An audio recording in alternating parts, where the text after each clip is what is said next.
Disgrasya na naman po, sasakyan nawalan po ng kontrol at tumaob sa palayan sa San Jacinto, Pangasinan dahil sa galang aso. Para sa detalye ng balitang yan, kasama natin Idol Denise Brillante. 104.7 IFM Report.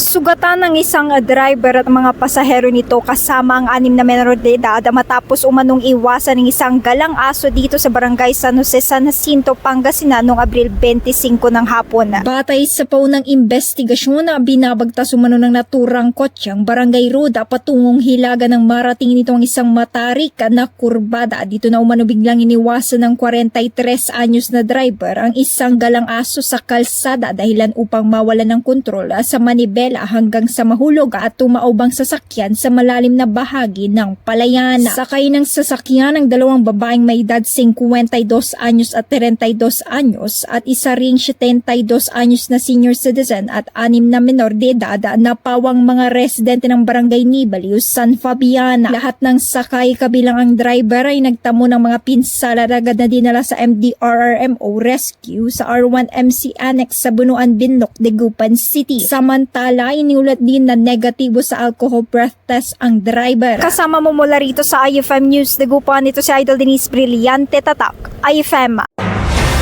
IFM News. IFM News. IFM News.